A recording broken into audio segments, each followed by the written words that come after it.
FC26 marked a step forward not just for the franchise or genre, but breaking new ground for competitive games. FC26 highly customizable gameplay, high contrast modes, configurable color overlay for home, away, goalkeepers, referee close, whole body and ball, pitch to saturation slider, player and stadium shadow toggles, I'll get all to that in a minute, are available in all game modes, including competitive PvP or PvP. The unveiling of the feature was itself innovative, with the high contrast functionality being showcased within the first reveal trailer of the game. The game builds upon the strong motor accessibility of the series, with control customization including 1 and 2 button modes, analog sprint, an extensive array of assists for shooting, passing, defending, switching, dribbling, and goalkeeping, and more. There's also menu narration, configurable player indicator size and fade, configurable subtitles, and real-time chat transcription between text and voice. Achieving a shift like this in a game that has a 1-year release cycle is no small feat, made possible by efforts all across the studio and informed and inspired by working directly with disabled players throughout.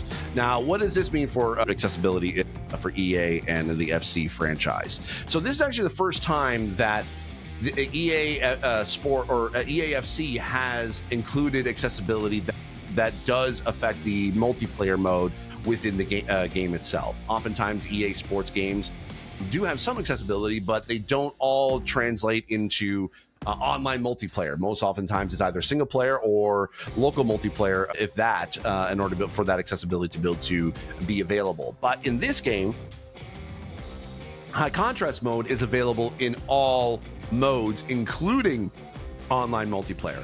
High contrast mode, as I talked about already, it allows you to be able to shade into enemies and friendly players, or even, so basically in this case your teammates and your opponents, into different colors, and including interactable objects that you need to interact with, and in this case the soccer ball or the football itself. So what normally high contrast mode has never been in multiplayer. It's always been in single player. Even when I worked on Call of Duty Black Ops 6 last year, there is high contrast mode in both zombies and single player campaign, but not in multiplayer.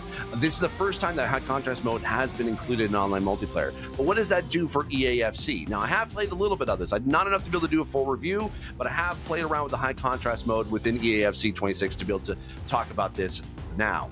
So what it does is it basically allows you to, again, change the color of not only the whole players, but the kits themselves, if you need to be able to do whatever color you need it to be able to make it easier for you to see, including changing the color of the players.